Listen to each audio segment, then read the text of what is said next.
Welcome to my channel. ఈరోజు photosynthesis in higher plants అనే చాప్టర్లో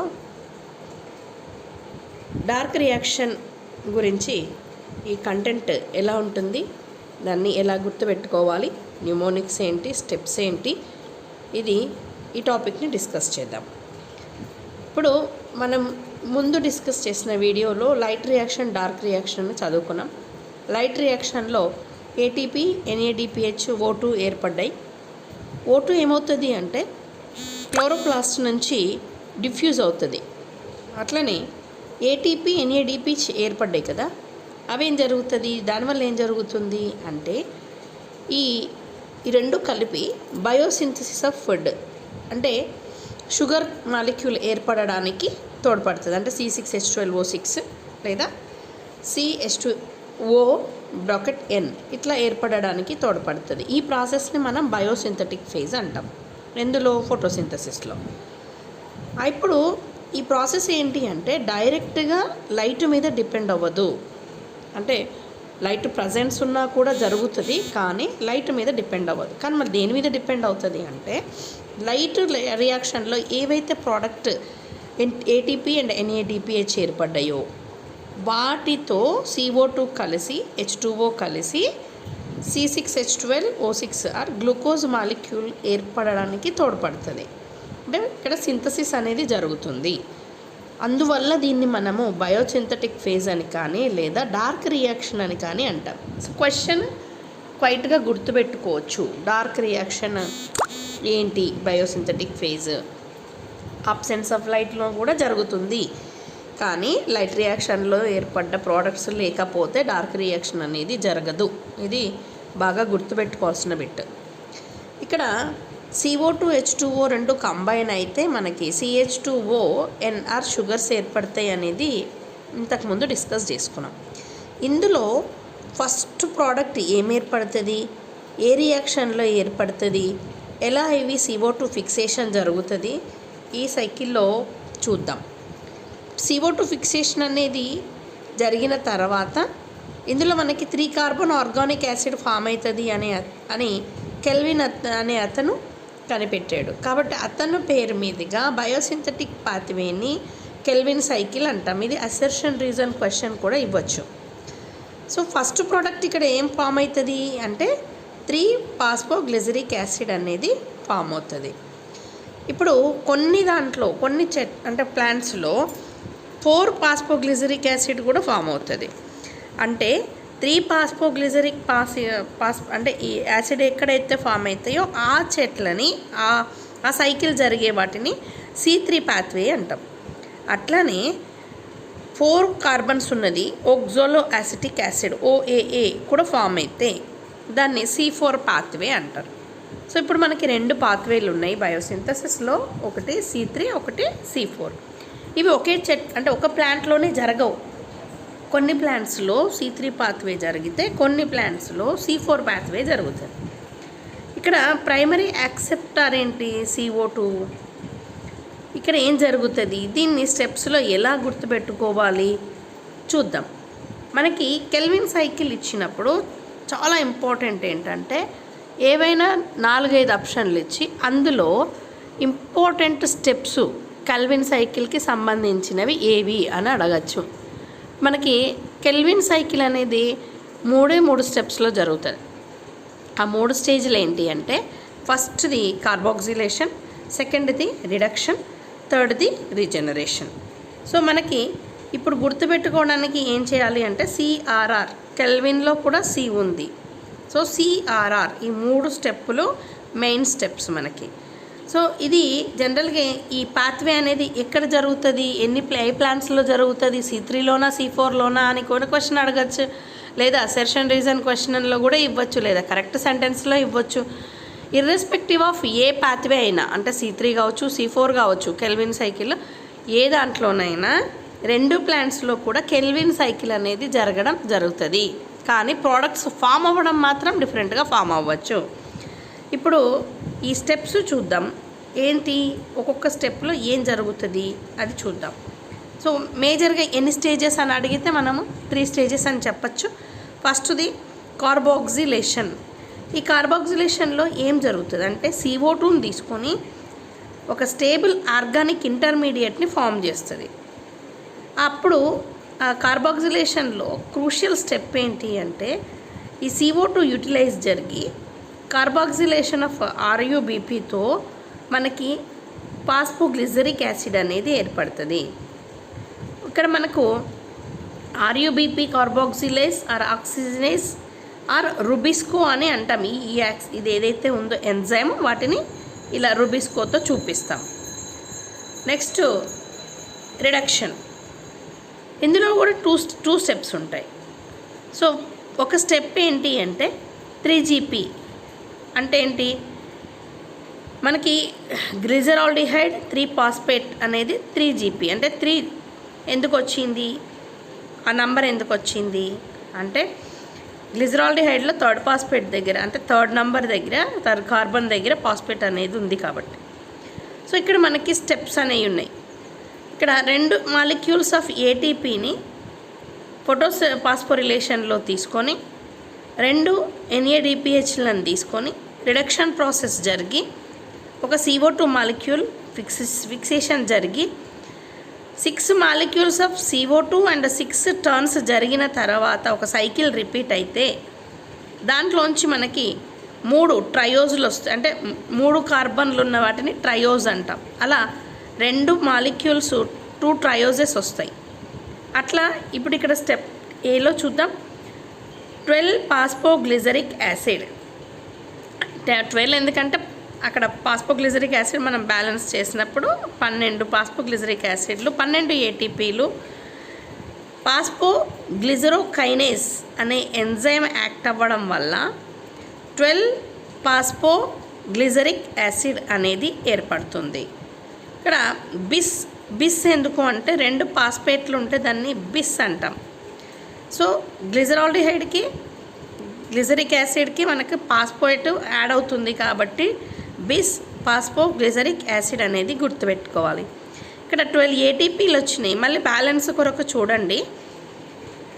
12 ATPలలో మళ్ళీ 12 ADPలు కనిపిస్తున్నాయి. ADP అంటే ఏంటి, అడినోసిన్ డై అంతకుముందు ఏంది ట్రైఫాస్ఫేట్ ఉంది.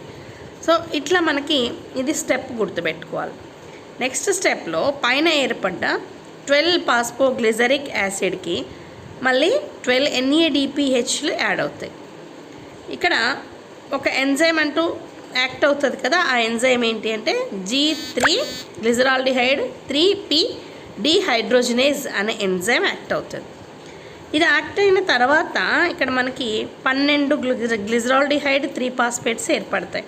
చెప్పాను కదా, గ్లిజరాల్డిహైడ్లో 3rd కార్బన్ దగ్గర ఫాస్ఫేట్ గ్రూప్ అనేది అటాచ్ అయితే దాన్ని 3-ఫాస్ఫేట్ అంటాము అని. దీన్ని షార్ట్కట్లో G3P అని చూపిస్తాం. అట్లనే NADPHలు అవతల ఈక్వేషన్ అవతల 12 ఉన్నాయి. ఇక్కడ ఏమవుతాయి, మళ్ళీ 12 NADPలు ఏర్పడతాయి.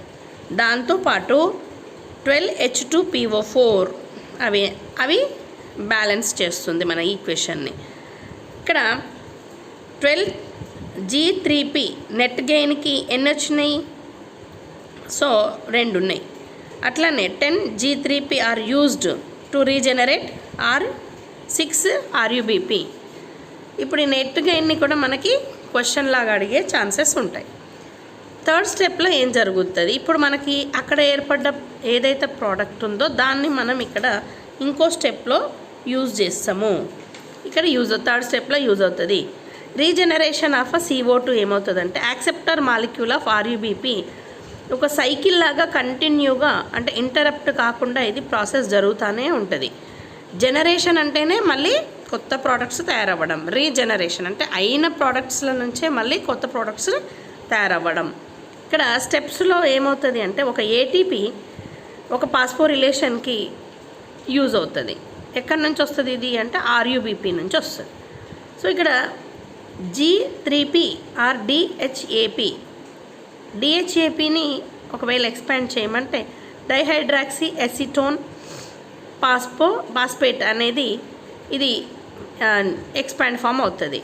సో ఇదేంటి అంటే isomer of interconversion of catalysed by triose phosphate isomerase. Isomerase అనేది ఎంజైమ్. ఇప్పుడు ఇందులో మనకి ఎన్ని స్టెప్లు ఉన్నాయి? మొత్తం 9 స్టెప్స్ ఉన్నాయి. ఫస్ట్ స్టెప్ చూస్తే మనకి ఈక్వేషన్ చూడగానే ఒక భయం పట్టుకుంటుంది, అమ్మో ఇంత పెద్దగా ఉంది, దీన్ని ఎట్లా గుర్తుపెట్టుకోవాలి అని. దీంట్లో సింపుల్గా ఎట్లా ఎలిమినేట్ చేసుకొని ఎట్లా మనం యాడ్ చేసుకోవాలనేది చూద్దాం. ఇక్కడ మనం ఫస్ట్ స్టెప్ చూస్తే ఫస్ట్ ఏమనుకున్నాం, మనం గ్లిజరాల్డిహైడ్ 3-పాస్పేట్ అనుకున్నాం. ఎన్ని? రెండు మాలిక్యూల్స్ దేంతో కలిసినాయి? 2-DHAPతో 2 కలిసినాయి. దీని మీద యాక్ట్ అయ్యే ఎంజైమ్ ఏంది? ఆల్డోయిస్. ఇప్పుడు ఈ 2 కలిసిన తర్వాత మనకి 6 కార్బన్స్ ఉన్న ప్రోడక్ట్ ఏర్పడుతుంది. దాన్ని మనం ఫ్రక్టోజ్ అంటున్నాం. ఇక్కడ 6 కార్బన్స్ ఏర్పడ్డాయి కదా. ఫస్ట్ కార్బన్ దగ్గర 6 కార్బన్ దగ్గర 6th కార్బన్ దగ్గర మనకి పాస్పేట్ అటాచ్ అవుతుంది. కాబట్టి 1,6 బిస్పాస్పేట్. బిస్ అంటే 2 పాస్పేట్లు ఫ్రక్టోజ్లో ఉన్న ఫస్ట్ కార్బన్ దగ్గర 6వ కార్బన్ దగ్గర అటాచ్ అవుతున్నాయి అని చూపించేదే ఇది నామెన్క్లేచర్ అవుతుంది అంతే. ఇంత పెద్దగా ఉంది కదా ఫ్రక్టోజు 1,6 బిస్పాస్పేట్ ఎట్లా గుర్తుపెట్టుకోవాలి అంటే, ఫ్రక్టోజ్లో 6 కార్బన్స్ ఉంటాయి. ఫస్ట్ కార్బన్ దగ్గర 6th కార్బన్ దగ్గర పాస్పేట్ వచ్చి అటాచ్ అవుతుంది. 2 పాస్పేట్లు కాబట్టి దాన్ని బిస్ అంటున్నాము అనేది గుర్తుపెట్టుకోవాలి. ఇప్పుడు దీని మీద అంటే 2 ఫ్రక్టోజు 1,6 బిస్పాస్పేట్ మీద ఫ్రక్టోజ్ 1,6 బిస్పాస్పోటేజ్ అంటే ఏదైతే దాని ప్రోడక్ట్ మీద ఒక ఎంజైమ్ యాక్ట్ అవుతుందో దానికే మనం ఏజ్ అనే నేమ్ ఇచ్చినాం. ఇప్పుడు ఒక పాస్పేట్ అనేది ఎలిమినేట్ అవుతుంది. ఇక్కడ 1వ కార్బన్ దగ్గర ఉన్న పాస్పేట్ డిటాచ్ అవుతుంది. దానివల్ల 2-ఫ్రక్టోజ్-6-పాస్పేట్ అంటున్నాం. అంటే ఏంది? 6th కార్బన్ దగ్గర ఉన్న పాస్పేట్ మాత్రం అలాగే ఉండిపోయింది. నెక్స్ట్ మళ్ళీ ఇక్కడ 2-ఫ్రక్టోజ్-6-పాస్పేట్ దానికి 2 గ్లిజరాల్డిహైడ్ 3-పాస్పేట్ అనే ప్రోడక్ట్ని అటాచ్ చేసుకొని ట్రాన్స్కీటోలేజ్ అనే ఎంజైమ్ యాక్ట్ అవ్వడం వల్ల ఇప్పుడు గ్జైలులోజ్ అనే ప్రోడక్ట్ ఏర్పడుతుంది. అయితే ఈ గ్జైలులోజ్లో ఉన్న కార్బన్స్లో 5th కార్బన్ దగ్గర పాస్పేట్ అటాచ్ అవుతుంది. కాబట్టి గ్జైలులోజ్ 5-పాస్పేట్ అంటాం. దీనికి మళ్ళీ 2 ఎరిత్రోజ్ 4-పాస్పేట్ కలిస్తే 4-పాస్పేట్ ఎందుకైంది? ఎరిత్రోజ్లో ఉన్న కార్బన్స్లో 4th కార్బన్ దగ్గర పాస్పేట్ ఉంది. ఈ 2 మళ్ళీ అటాచ్ అయితే మనకి ప్రోడక్ట్స్ ఏం ఏర్పడతాయి అంటే, దీని మీద ఈ ఎరిత్రో 4-పాస్పేట్ మళ్ళీ 2 DHAPలు 2 అటాచ్ అవుతాయి. అంటే కంబైన్ అయితే ఆల్డోయిజ్ అనే ఎంజైమ్. అంటే పైన కూడా చూడండి, DHAP వచ్చినప్పుడు ఆల్డోయిజ్ వచ్చింది, ఇక్కడ DHAP వచ్చినప్పుడు కూడా ఆల్డోయిజ్ అనే వచ్చింది. సో ఇప్పుడు ఈ ఎంజైమ్ ఇక్కడ మనకి ఒక ఎల్ ఎక్స్ట్రా ఉంది. పైనది ఆల్డోజ్ అయితే కిందది ఆల్డోలేజ్ అవుతుంది. ఇక్కడ మనకి ఈ ప్రోడక్ట్ ఏం ఏర్పడింది అంటే 2-సైడోహెప్టిలోజ్ 1,7 బిస్పాస్పేట్. దీని మీద యాక్ట్ చేసిన ఎంజైమ్ పేరు కూడా సెల్యులోజ్ సైడోహెప్టిలోజ్ 1,7 బిస్పాస్పోటేజ్. ఇక్కడ మనకి ఏం ఏర్పడ్డది అంటే సైడోహెప్టిలోజ్ 7-పాస్పేట్. అంటే ఏంటి? 7th కార్బన్ దగ్గర 1 కార్బన్ దగ్గర 2 పాస్పేట్లు ఉండడం వల్ల బిస్ అన్నాము. అది కాస్త 1 కార్బన్ దగ్గర ఉన్న పాస్పేట్ డిటాచ్ అయ్యి 7-పాస్పేట్ మాత్రం అలాగే ఉండి, ఇక్కడ సైడోహెప్టిలోజ్ 7-పాస్పేట్ G3P గ్లిజరాల్డిహైడ్ 3-పాస్పేట్ ఈ 2 కంబైన్ అయ్యి ట్రాన్స్కీటోలోజ్ అనే ఎంజైమ్ యాక్ట్ అవ్వడం వల్ల గ్జైలులోజ్ 5-పాస్పేట్ ఏర్పడింది. మళ్ళీ చెప్తున్నా, గ్జైలులోజ్లో 5th కార్బన్ దగ్గర పాస్పేట్ అటాచ్ అయింది కాబట్టి గ్జైలులోజ్ 5P అంటున్నాం. ఇది సింపుల్గా గుర్తుపెట్టుకోవడానికి. రైబోజ్ 5-పాస్పేట్ అంటే రైబోజ్లో కూడా 5th కార్బన్ దగ్గర పాస్పేట్ అనేది ఉంది కాబట్టి రైబోజ్ 5-పాస్పేట్ అంటున్నాం. నెక్స్ట్ స్టెప్లో ఈ రైబోజ్ బిస్పాస్పేట్ అంటే 5-పాస్పేట్ ఏదైతే ఉందో దాన్ని మనం ఇక్కడ చూడట్లేదు. ఈ పైన ఏర్పడ్డ గ్జైలులోజ్ 5P ఏదైతే ఉందో దాని మీద గ్జైలులోజ్ 5-పాస్పేట్ ఎపిమెరేజ్ అనే ఎంజైమ్ యాక్ట్ అవ్వడం వల్ల 4-రిబ్యులోజ్ 5-పాస్పేట్ అనేది ఏర్పడుతుంది. ఇక్కడ రైబులోజ్లో మళ్ళీ 5th కార్బన్ దగ్గర పాస్పేట్ ఉంది. ఈ రైబోజ్ 5-పాస్పేట్ కాస్త దీని మీద రైబోజ్ 5-పాస్పేట్ ఐసోమరేజ్ అనే ఎంజైమ్ యాక్ట్ అవ్వడం వల్ల రిబ్యులోజ్ 5-పాస్పేట్ ఏర్పడుతుంది. ఇప్పుడు మనకి రెండు ఎఫ్లో చూస్తే మనకు రెండు ఏర్పడ్డాయి. ఏంటవి? Xylulose 5P, ribose five phosphate. పైన స్టెప్లో జీలో ఏం చెప్పుకున్నాము? జైలులోజ్ కాస్త రిబ్యులోజ్ 5-పాస్పేట్ ఏర్పడ్డదని. కింద కూడా మళ్ళీ రెండు రైబోజ్ 5-పాస్పేట్, రైబోజ్ ఏం ఏర్పడ్డది అంటే రిబ్యులోజే ఏర్పడ్డది. ఫైనల్ ప్రోడక్ట్ రిబ్యులోజ్ 5-పాస్పేట్ అయిపోయింది. ఇక్కడ రెండు కూడా రిబ్యులోజ్ 5-పాస్పేటే అయిపోయినాయి. సో రిబ్యులోజ్ 5-పాస్పేట్ అక్కడ 4 ప్లస్ ఇక్కడ 2 ఎన్ని ఉన్నాయి? 6. ఈ 6 దీనికి మళ్ళీ 6 ATPలు అటాచ్ అవ్వడం వల్ల దీని మీద సేమ్ అంటే ఏజ్ తప్ప మిగతాదంతా సేమ్ నేమ్ ఉంటుంది, రిబ్యులోజ్ 5-పాస్పోకైనేజ్. ఇది జనరల్గా ఏం కన్వర్ట్ అయింది ఇక్కడ అంటే రిబ్యులోజ్ 1,5 బిస్ పాస్పేట్ అయింది. మళ్ళీ చెప్తున్నా, ఇక్కడ బిస్ ఎందుకు వచ్చింది అంటే 2 పాస్పేట్ ఎక్కడెక్కడ వచ్చినాయి? ఇంతకుముందు ఆల్రెడీ 5 ఉంది, కానీ ఇక్కడ 1 కార్బన్ దగ్గర అటాచ్ అయ్యింది కాబట్టి. సో ఒక పాస్పేట్ రిమూవ్ అవ్వడం వల్ల ATP కాస్త దేని కింద మారింది? ADP కింద మారింది. కాబట్టి ఇప్పుడు CO2 మాలిక్యూల్ ఎంటరింగ్ అయిన తర్వాత కెల్విన్ సైకిల్లో 3 molecules of ATP, 2 molecule NADPH అవసరం ఉంటాయి అనేది క్వశ్చన్. ఇది చాలా ఇంపార్టెంట్. తర్వాత ఈ 1 molecule of glucose 6 turns cycle జరిగిన తర్వాత ఇది ఏర్పడుతుంది. దీనికి మనకు ఎన్ని ATPలు ఏర్పడతాయి, ఎన్ని NADPలు అవసరమైతాయి అని క్వశ్చన్ అడుగుతాడు. సో మనకిచ్చిన ఈ క్వశ్చన్లో గుర్తుపెట్టుకోవడానికి ఈ చిన్న టిప్ గుర్తుపెట్టుకోండి. 3 ATPs 2 NADPH. మనకి ఈ కెల్విన్ సైకిల్లో 6 CO2లు ఎంటర్ అవుతాయి, 18 ATPs రిక్వైర్ అవుతాయి, 12 NADPH రిక్వైర్ అవుతాయి. సో ఈ ప్రోడక్ట్లో మనకి ఏం ఏర్పడతాయి అంటే 2 ట్రయోజెస్ ఏర్పడతాయి, 18 ADPలు, 12 NADPలు. ఇది ఇన్ అవుట్ అనేది కూడా చాలా ఇంపార్టెంట్. ఇక్కడ ఇంకొక న్యూమోనిక్ గుర్తుపెట్టుకోవడానికి A to I వరకు ఇచ్చిన స్టెప్స్లో మనం పెద్దగా చూసి బాధపడతాం. అంటే ఎట్లా గుర్తుపెట్టుకోవాలి, ఇది స్టెప్ ఏంది అని.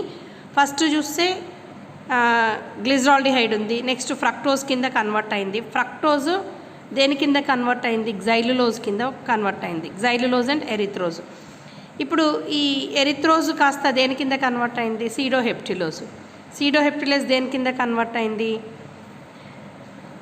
జైలులోజ్ మళ్ళీ రైబోజు. అంటే జైలులోజ్ నుంచే ఇది ఏర్పడ్డది, జైలులోజ్లోనే మళ్ళీ కన్వర్ట్ అయింది. సో జైలులోజ్ మళ్ళీ దేని కింద? రైబిలోజ్ పాస్పేట్ కింద ఏర్పడ్డది. సో రైబిలోజ్ పాస్పేట్లు రెండు కలిపి మళ్ళీ దేని కింద కన్వర్ట్ అయినాయి అంటే రైబిలోజ్ 1,5 పాస్పేట్ కింద ఏర్పడ్డాయి. సో ఇక్కడ ఫైనల్ ప్రోడక్ట్, స్టార్టింగ్ పాయింట్ రెండూ కూడా మనకి ఇంపార్టెంటే. మధ్యలో ABCDలు ఇస్తారు, లేదా ఎంజైమ్ ఏమి యాక్ట్ అవుతుంది అనేది ఇస్తారు. కాబట్టి దీంట్లో సీక్వెన్స్ మనం నోట్స్ లాగా రాసి పెట్టుకొని దాన్ని మనం కొంచెం చెక్ చేసుకుంటే మనకు అర్థమైపోతుంది ఎన్నిసార్లు ఆల్డోజ్ వచ్చింది, ఆల్డేలోజ్ వచ్చింది. ఏదైతే మనం యాక్ట్ అవుతున్న ఎంజైమ్ చూస్తున్నామో దాని ఏ ప్రోడక్ట్ మీద అయితే ఎంజైమ్ యాక్ట్ అవుతుందో దానికి ఏజ్ అని యాడ్ చేస్తున్నాం. అదొకటి బాగా గుర్తుపెట్టుకోవాలి. ఈ క్వశ్చన్లో కెల్విన్ సైకిల్లో చాలా ఇంపార్టెంట్ స్టెప్స్ అడుగుతాడు. స్టెప్స్లో కూడా మళ్ళీ రీజనరేషన్లో మనకి 9 స్టెప్స్ ఇచ్చాడు. End product plus starting product, ఇవి క్వశ్చన్స్ బాగా తిప్పి అడుగుతుంటాడు కాబట్టి వీటిని బాగా ప్రాక్టీస్ చేయడం మర్చిపోదు.